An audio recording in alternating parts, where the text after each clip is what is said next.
로마서 1장 16절로 17절을 함께 읽도록 하겠습니다. 준비되셨죠? 시작.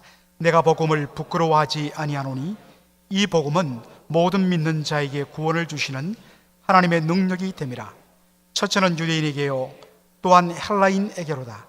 복음에는 하나님의 의가 나타나서 믿음으로 믿음에 이르게 하나니 기록된 바 오직 의인은 믿음으로 말미암아 살리라 함과 같으니라. 아멘.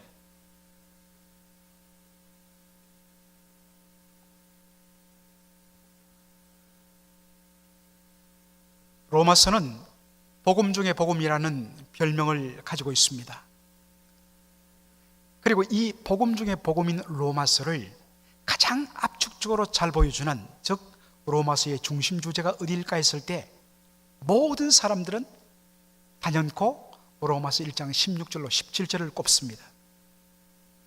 그런 의미에서 저와 여러분들 구절 한번 보여주시죠. 자, 로마서 1장 16절부터 17절을 영어가 편한 분들은 영어로 읽고 또 한글이 편한 분들은 한글로 다 같이 한 목소리로 읽어보죠. 시작.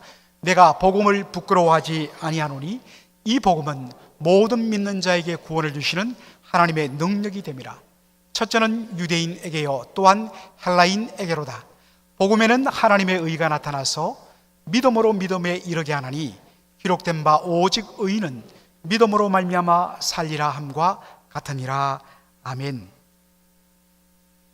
이 말씀을 준비하다가 주시는 은혜가 너무 커서 17절은 내년 굿프라이데이 서비스 때 제가 말씀을 전해야겠다, 그런 마음을 가지고 있었습니다. 그래서 내년 굿프라이데이 서비스도 본문은 동일하게 로마서 1장 16절로 17절이 될 것입니다. 오늘은 저는 16절 중심으로 말씀을 전하기를 원합니다. 자, 여러분, 로마서 1장 16절로 17절은 로마서의 중심 주제라고 그랬습니다. 그런데 그 중심 주제의 첫 번째 말씀이 어떻게 시작하느냐? 내가 복음을 부끄러워하지 아니하노니 I'm not ashamed of the gospel. 내가 복음을 부끄러워하지 않는다라고 선언을 합니다. 여러분, 이 말씀을 여러분 어떻게 이해하십니까? 아마도 여러분들 대부분은 믿지 않는 사람들에게 가서, 친구에게나 또 일가 친척들에게 가서 예수님의 복음을 전해보려고 애를 쓰실 것입니다. 그런데 어떻게 여러분 잘 되던가요? 왜 그렇게 부끄럽고 왜 그렇게 입이 떨어지지 않는지, 분명 내가 예수님 믿고 구원받았는데 왜 이렇게 내가 복음을 부끄러워하지? 이래서는 안 되는데 하면서도 복음을 전하지 못하는, 입이 떨어지지 않는 경험들을 여러분 해보셨을 것입니다. 반면에 사도 바울은 사도행전 전체를 읽어보면 가는 곳마다 예수님의 십자가 복음을 전했습니다. 매를 맞아도, 돌에 맞아도, 심지어는 목숨의 위협을 당해도 십자가 복음을 전했습니다. 그래서 내가 복음을 부끄러워하지 아니하노니 I'm not ashamed of the gospel, 사도 바울이 이야기했을 때 우리의 마음속에는 아마도 사도 바울이 이 복음에 대해서 전혀 부끄러워하지 않고 누구를 만나든지 그 사람에게 예수의 복음을 담대히 전했다, 이러한 의미로 여러분 이해할 경우도 있을 것입니다. 과연 이것이 그런 의미일까요? 자, 여러분, 복음이란 무엇입니까? 이 복음이란 말이 헬라어로 유앙겔리온이라는 말입니다. 이 유앙겔론은 두 단어로 구성되어 있습니다. 유란 말은 좋다라는 말입니다. good. 그 다음에 앙겔로스란 말은 뉴스란 뜻입니다. 그래서 유앙겔리온, 문자 그대로 굿뉴스입니다. 여기서 복음, gospel is good news, 기쁜 소식이라는 표현이 바로 나온 것이죠. 여러분, 무엇이 우리에게 진짜 기쁜 소식, 굿뉴스일까요? 그것은 바로 하나님께서 우리를 향한 사랑을 알려주셨을 때 기쁜 소식인 것입니다. 우리가 너무나 잘 아는 말씀 아닙니까? For God so loved the world that He gave His one and only Son. 하나님께서 세상을 이처럼 사랑하사 독생자를 주셨다. His own and only begotten Son, Jesus Christ. 하나님께서 도대체 우리가 무엇이간데 사랑하여 주셔서 독생자까지 아끼지 않고 주셨는가? 이것이 굿뉴스입니다. 더더욱이나 하나님이 사랑하사 독생자를 아낌없이 준 세상 곧 우리는 어떤 존재였습니까? 당연히 로마서 5장 8절이 나올 것입니다. 우리가 아직 죄인 되었을 때 그리스도께서 우리를 위하여 죽으심으로 우리에게 대한 자기의 사랑을 확정하셨느니라. 하나님께서 당신의 사랑을 어떻게 우리에게 데몬스트레이트, 확정해 주셨는가? 독생자 아들을 우리를 위하여 죽게 하셨는데, 그리스도께서 우리를 위하여 대신 죽으실 때는 우리가 어떤 상태였는가? 여전히 우리는 We were still sinners. We were God's enemies. 하나님의 원수 되었고 하나님 앞에 여전히 죄인 되었을 그때에 예수님께서 우리를 위하여, 우리를 대신하여 십자가에 달려 못 박혀 죽으셨다.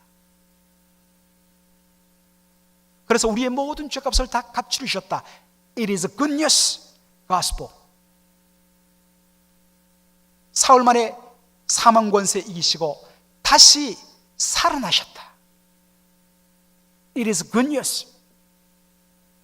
그리고 이 예수 그리스도, 십자가에 달리신 예수 그리스도, 그리고 사망 권세 이기시고 다시 사신 예수 그리스도를 믿는 자에게는 의롭다함 주시고 죄사함 주시고 구원 주시고 영생 주시고 하나님의 자녀 되게 하셨다.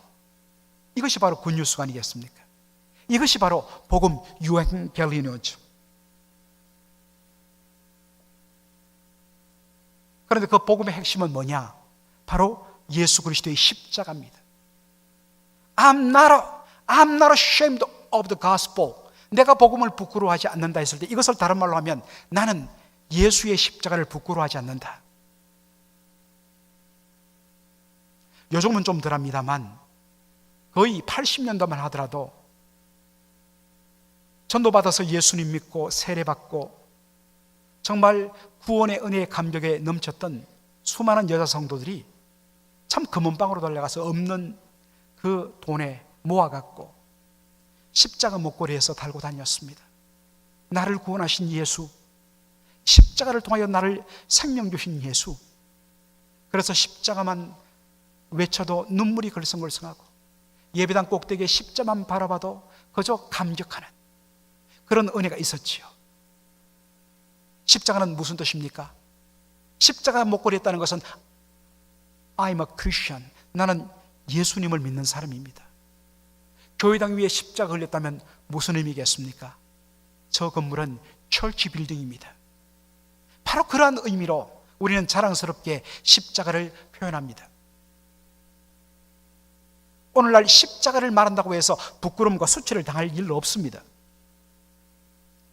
그런데 여러분, 제가 지난 주일날 오후에 풍삼 성경부할 때도 말씀드렸지만, 만일 여러분들이 십자가 목걸이하고 타임머신이 있다면 타임머신 타고 2000년 전 로마 시대로 돌아간다면, 여러분을 본 십자가를 목에 메고 걸어가는 여러분을 본 로마 사람들이 경악할 것입니다.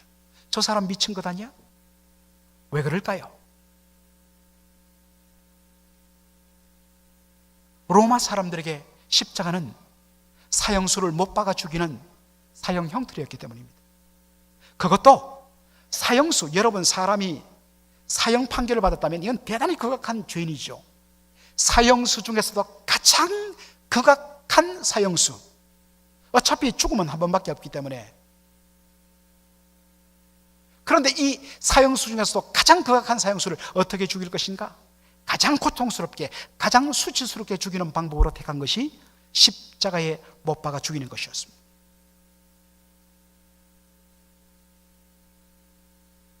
그래서 2000년 전 그 당시 십자가는 사람들에게 대단히 부끄러운 일입니다.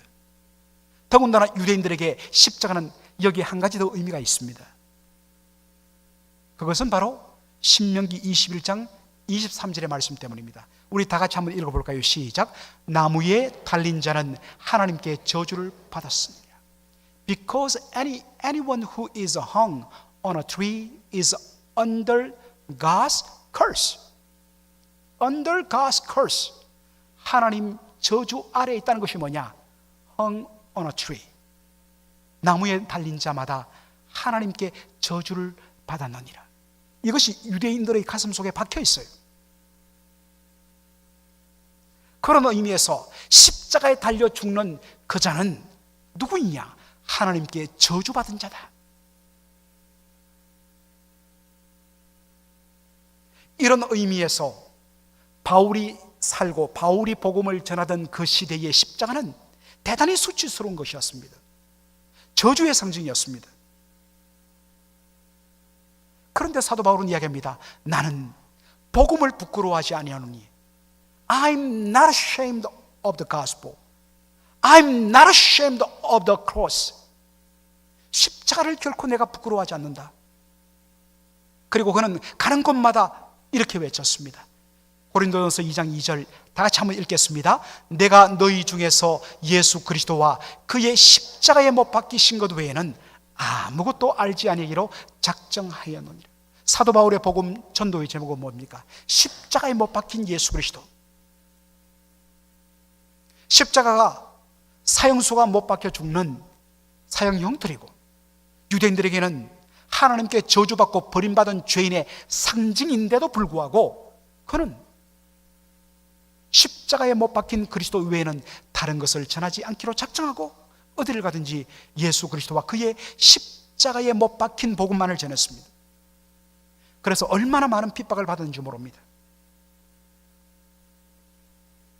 여러분, 왜 바울은 2000년 전 그 당시 사람들의 정서를 거슬려가면서 십자가에 못 박힌 예수 그리스도를 전하고 이 복음, 이 십자가를 결코 부끄러워하지 않는다고 했을까요? 그것은 바로 이 부끄럽고 수치스러워 보이는 십자가를 통하여 하나님께서 그의 아들을 통하여 이루신 놀라운 일 때문입니다. 그것을 갈라디아서 3장 13절이 이렇게 우리에게 보여주고 있습니다. 다 같이 한번 우리 고백해 볼까요? 시작. 그리스도께서 우리를 위하여 저주를 받은 바 되사 율법의 저주에서 우리를 속량하셨으니 기록된 바 나무에 달린 자마다 저주 아래에 있는 자라 하였음이라. 아멘. 여러분, 후반절에 기록된 바라고 되어 있죠. 여러분, 기록되었다는 것, For it is written, 어디에 기록되었는가? 어디에 기록되었을까요? 이 말씀이 신명기 21장 빨리 말씀해 보세요. 23절. 이렇게 하고도 또 13절이라고 그러세요. 신명기 21장 23절에 기록된 바 나무에 달린 자마다 하나님께 저주를 받았다. 나무에 달린 자마다 저주 아래, 어느 저주 아래? Under God's curse. 하나님의 저주 아래 있는 자다. 분명 그러므로 예수님께서 십자가에 못 박혀 달려 죽었을 때에 십자가에 못 박힌 예수는 하나님께 저주받은 그러한 인생이었음에 틀림없습니다. 왜냐? 십자가는 하나님께 저주받음의 상징이었기 때문입니다.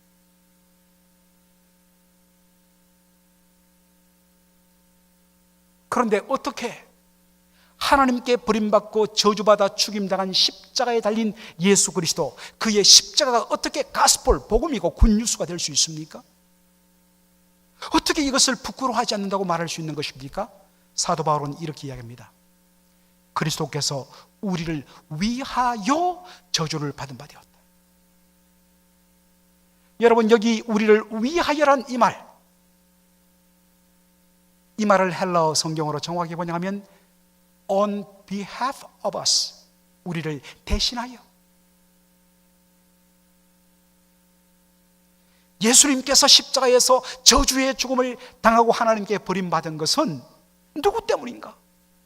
자기의 죄 때문이 아니라 마땅히 죽임받아야 할 저와 여러분, 우리를 대신하여 우리 때문에 죄 없는 하나님의 아들 예수가 십자가에서 버림받고 죽는다. 원래 십자가에 못 박혀 죽어야 될, 십자가에서 하나님의 저주받고 버림받아 죽어야 할 죄인은 바로 저와 여러분이었습니다.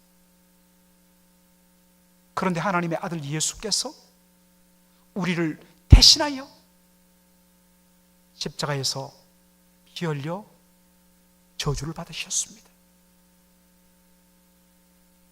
그 결과로 우리에게 일어난 일이 무엇입니까? 율법의 저주에서 우리가 속량을 받았다는 것입니다. 그 결과 그리스도께서 우리를 위하여, 우리를 대신하여 저주를 받으심으로 말미암아 율법의 저주에서 우리가 속량함을 받았다. 여러분, 율법의 저주가 뭡니까? 율법의 저주를 한마디로 말하면 죄의 삭은 사망이라는 말씀입니다. 죄를 범했으면 반드시 죽음의 심판을 받아야 된다는 말씀입니다. 그런데 하나님께서 우리를 살리시기 위해서 우리에게 내려질 율법의 저주를 그 아들 예수 그리스도가 대신 감당하고 대신 저주받아 죽게 하심으로 말미암아 율법의 저주에서 우리를 속량하셨다는 말입니다. 여러분, 이 속량이란 말 한자가 굉장히 의미가 있죠. 갑치를 속자에 어질양자도 되지만 제가 풍삼 시간에도 말씀드렸지만 이것은 양민할 때 양자도 됩니다. 노예의 신분, 노비의 신분에 있던 사람, 어떻게 그가 자유시민, 양민이 될 수 있습니까? 노예에 매겨진 몸값을 지불하고 그 노예의 문서를 태워버리면 그는 드디어 자유인이 되는 것입니다. 이것이 속량입니다. 이것이 리뎀션입니다. 노예 시장에 나온 노예 몸에 몸값이 붙어 있는데 그 몸값을 노예 주인에게 지불하고 그 노예를 사서 노예를 풀어주는 것, 이것이 속량입니다. 이것이 리뎀션입니다. 다 값을 지불했다는 뜻입니다.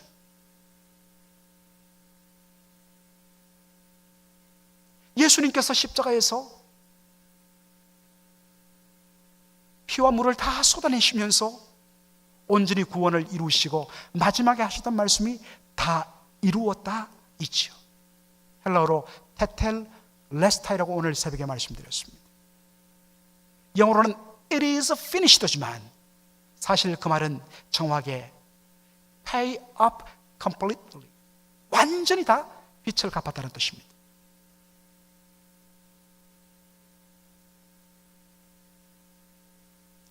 왜 우리가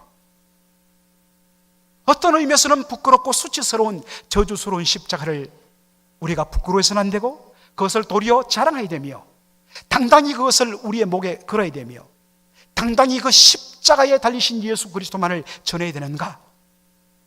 때로는 그것이 사람들을 불편하게 하고 사람들을 힘들게 해도 이것만이 살 길이요, 이것이 바로 여러분을 살리기 위한 하나님의 놀라운 사랑입니다 라고 우리가 십자가 복음을 전할 이유는 어디 있는가? 예수님께서 그 수치를, 그 저주를 저와 여러분을 대신하여서 지셨기 때문에 그 결과로 저와 여러분이 죄사함 받았고 구원을 받았고 영생을 얻었기 때문에, 우리를 살리신 십자가이기 때문에 우리는 결코 예수님을 부인해서는 안 되고 예수님의 십자가를 부끄러워해서도 안 됩니다. 그러므로 저와 여러분이 전할 복음의 제목은 예수 믿으면 행복해요, 예수 믿으면 잘 살아요, 그것이 아니라 예수 믿으십시오, 그러므로 구원을 얻습니다, 십자가에 못 박히신 예수 그리스도를 믿음으로 생명 얻으십시오. 우리가 전해야 할 복음의 제목은 예수 그리스도, 그러므로 그분의 십자가를 우리는 부끄러워해서는 안 되는 것입니다.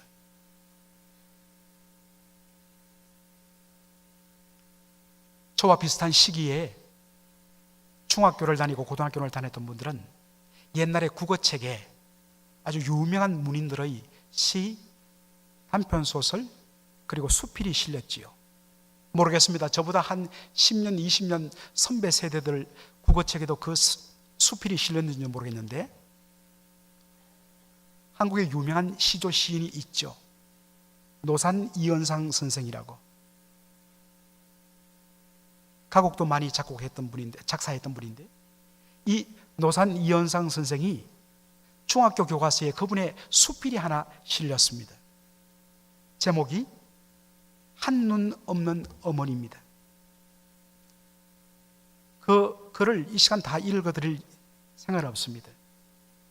대략 내용은 이렇습니다. 오랜만에 찾아온 제자, 그의 이름을 김군이라고 표현했습니다. 너무 반가웠지요. 선생님 잘 지내셨어요? 아이고 김군, 그래 어떻게 잘 지냈는가? 한참 정담을 나눈 후에 이 김군이 속주머니에서 뭔가를 부시락부시락 꺼내는데 한 장의 낡은 사진이었어요. 어머니의 낡은 사진인데 자세히 보니까 흑백 사진. 어머니의 눈이 하나 없었어요. 한눈이 없는 어머니셨어요. 그러면서 이 제자가 노산 선생님한테 선생님 좋은 화가를 알고 계실 것인데 저희 어머니 초상화를 그려줄 선생님 부탁합니다. 제자의 마음이 너무 갸륵했습니다.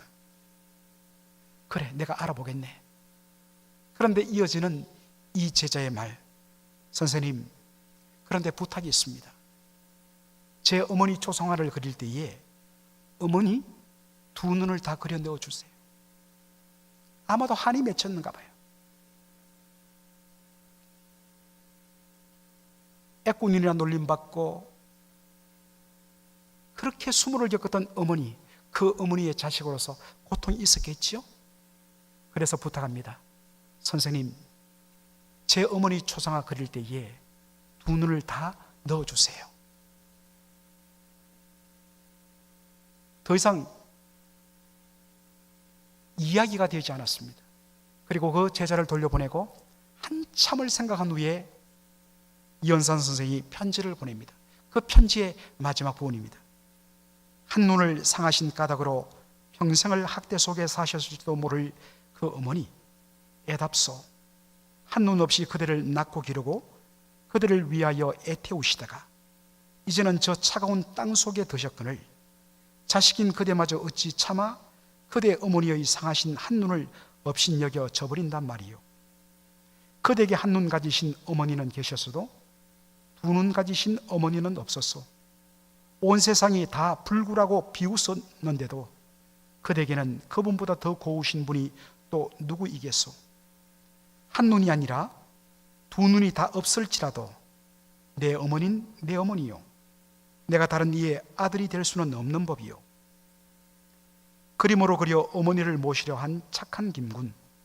그런 김군이 어떻게 두 눈 가진 여인을 그려 걸고 어머니로 섬기려 했단 말이요. 그들은 지금 곧 한눈 없는 어머니의 영원한 사랑의 품으로 돌아가오. 그리하여 평생 눈물 귀었던 그 상하신 눈에 다시는 더 눈물이 괴지 않도록 하오라고 이 편지는 끝나고 있습니다. 사랑하는 성도 여러분, 적절한 예인지는 모르겠지만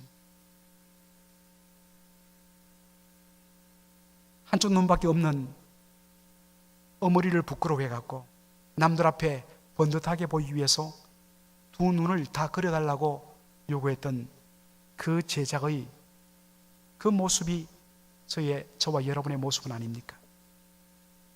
여러분은 과연 지금 얼마나 당당하게 예수 그리스도 주님의 제자여 주의 십자가 대속의 보혈로 말미암아 제산받고 구원 얻고 생명 얻은 하나님의 자녀됨을 여러분 영광스럽게 자신 있게 말하고 있습니까? 당당하게 I'm a Christian이라고 여러분 말하고 있습니까?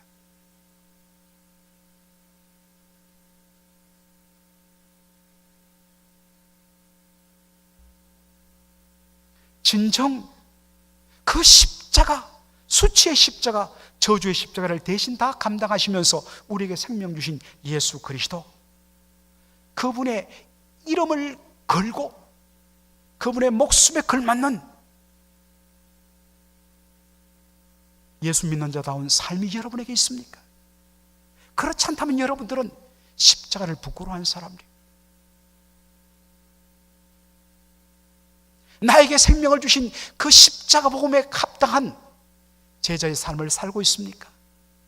그렇지 않다면 여러분들은 예수의 십자가, 그 복음을 여러분 부끄러워하고 있는 것입니다. 예수 믿는 것 따로, 세상에서 사는 것 따로 산다면 여러분들은 예수를 또 십자가에 못 박아 죽게 만드는 그런 죄를 범하고 있는, 그것이야말로 복음을 부끄러워한 삶입니다. 언제까지 여러분 복음의 원수로 살 것입니까? 언제까지 십자가의 원수로 살 것입니까? 오늘 우리는 이 거룩한 십자가 앞에서 나를 위하여 피 흘려 죽으신 주님 그 은혜 감사해요라고 한번 울고 영혼의 카타르시스를 맛본 채 돌아가서 똑같이 사는 것이 아니라, 그러므로 이제 나는 어떻게 살 것인가? 십자가 복음에 부끄럽지 않는 삶을 살겠다고 여러분 결단하는 저와 여러분이 되기를 원합니다. 찬송가 185장의 가사를 보시면 이렇게 되어 있죠. 내 너를 위하여 몸버려 피 흘려 내 죄를 속하여 살 길을 주었다. 너 위에 몸을 주건만 넌 나를 위해서 무엇을 주느냐? 아버지 보좌와 그 영광 떠나서 밤같은 세상에 만백성 구하려 내 몸을 희생했는데 너 무엇 하느냐? 여러분, 이 예수님의 또 다른 절규가 여러분 들리지 않습니까? 이제 여러분, 우리는 복음을 부끄러워하지 말아야 됩니다. 십자가의 원수가 아닌 십자가의 친구요, 나에게 주어진 자기 십자가를 지고 기쁘게 찬송하면서 예 아멘, 주를 따르리겠습니다. 주께서 나에게 주신 이 놀라운 은혜 무엇으로 다 갚을 수 있을까요? 그러나 주여, 내 몸이라도 주 앞에 드리겠습니다. 고백하는 저와 여러분 되기를 원하며 이 찬양 185장 우리 함께 우리 반주에 맞춰서 한번 부르도록 하겠습니다.